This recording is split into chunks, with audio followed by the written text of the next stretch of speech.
আমিনুল ইসলাম ডাঙৰে বক্তৃতা ৰাখিলে বক্তৃতা ৰাখালৈকে তেখেত ঠিকে আছে কিন্তু বক্তৃতাটো শুনাত তাৰ ধৈৰ্য নাই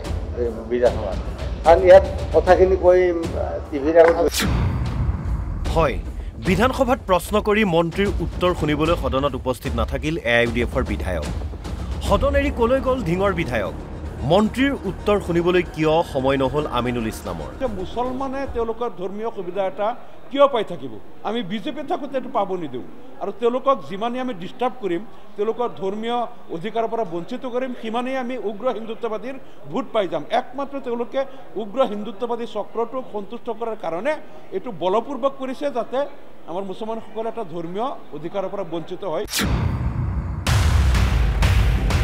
শুকুৰবৰীয়া নামাজৰ বাবে সদনৰ গুৰুত্বপূৰ্ণ আলোচনাত ভাগ লোৱাৰ পৰা বঞ্চিত হ'ল আমিনুল উল্লেখ্য যে শুকুৰবৰীয়া নামাজৰ বাবে পূৰ্বে বিধানসভাত আছিল বিৰতিৰ সময় কিন্তু বিজেপি চৰকাৰৰ আমোলত উঠাই দিয়া হৈছে নামাজ বিৰতি এই নামাজ বিৰতি কৰ্তনক লৈ AIUDF আৰু কংগ্ৰেছৰ একাংশ বিধায়কে তীব্ৰ ক্ষোভ প্ৰকাশ কৰি আহিছে কিন্তু প্ৰশ্ন হয় এগৰাকী জনপ্ৰতিনিধিৰ বাবে ৰাজহুৱা স্বাৰ্থ নে ধৰ্ম কৰ্ম আগত যি সময়ত মানৱ জাতিয়ে মঙ্গল গ্ৰহত বসতি স্থাপনৰ পৰীক্ষা নিৰীক্ষা কৰিছে কৃত্ৰিম বুদ্ধিমত্তাৰ আদৰ বাঢ়িছে সেই সময়ত আমাৰ জনপ্ৰতিনিধিসকলৰ প্ৰধান কাম হৈ পৰিছে ৰাজহুৱা স্বাৰ্থ জলাঞ্জলি দি ধৰ্ম পালন কৰা সদনত এটা গুৰুত্বপূৰ্ণ ৰাজহুৱা বিষয় উত্থাপন কৰি উত্তৰৰ সময়ত কেৱল ধৰ্মৰ বাবে উপস্থিত নাথাকিল ধিঙৰ বিধায়কগৰাকী এয়াই আমাৰ জনপ্ৰতিনিধি ৰাইজতকৈ এওঁলোকৰ প্ৰথম পছন্দ ঈশ্বৰ আল্লাহ অসমবাসী গৌণ ৰাজ্যবাসীৰ স্বাৰ্থ অৰ্থহীন ধৰ্ম আৰু প্ৰাৰ্থনাই মুখ্য ব্যুৰো ৰিপৰ্ট NB নিউজ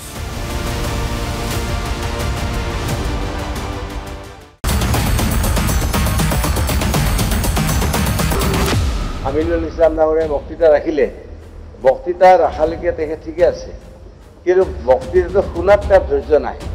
বিধানসভাত কাৰণ ইয়াত কথাখিনি কৈ টিভিৰ আগত হয়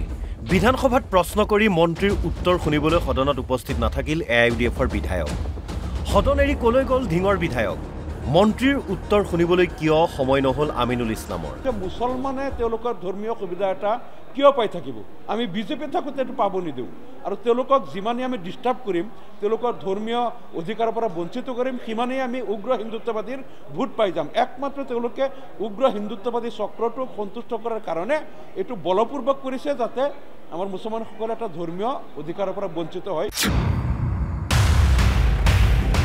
শুকুৰবৰীয়া নামাজৰ বাবে সদনৰ গুৰুত্বপূৰ্ণ আলোচনাত ভাগ লোৱাৰ পৰা বঞ্চিত হ'ল আমিনুল উল্লেখ্য যে শুকুৰবৰীয়া নামাজৰ বাবে পূৰ্বে বিধানসভাত আছিল বিৰতিৰ সময় কিন্তু বিজেপি চৰকাৰৰ আমোলত উঠাই দিয়া হৈছে নামাজ বিৰতি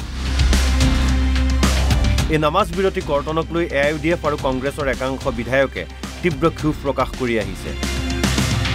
কিন্তু প্ৰশ্ন হয় এগৰাকী জনপ্ৰতিনিধিৰ বাবে ৰাজহুৱা স্বাৰ্থ নে ধৰ্ম কৰ্ম আগত যি সময়ত মানৱ জাতিয়ে মঙ্গল গ্ৰহত বসতি স্থাপনৰ পৰীক্ষা নিৰীক্ষা কৰিছে কৃত্ৰিম বুদ্ধিমত্তাৰ আদৰ বাঢ়িছে সেই সময়ত আমাৰ জনপ্ৰতিনিধিসকলৰ প্ৰধান কাম হৈ পৰিছে ৰাজহুৱা স্বাৰ্থ জলাঞ্জলি দি ধৰ্ম পালন কৰা সদনত এটা গুৰুত্বপূৰ্ণ ৰাজহুৱা বিষয় উত্থাপন কৰি উত্তৰৰ সময়ত কেৱল ধৰ্মৰ বাবে উপস্থিত নাথাকিল ধিঙৰ বিধায়কগৰাকী এয়াই আমাৰ জনপ্ৰতিনিধি ৰাইজতকৈ এওঁলোকৰ প্ৰথম পছন্দ ঈশ্বৰ আল্লাহ অসমবাসী গৌণ ৰাজ্যবাসীৰ স্বাৰ্থ অৰ্থহীন ধৰ্ম আৰু প্ৰাৰ্থনাই মুখ্য ব্যুৰো ৰিপৰ্ট NB নিউজ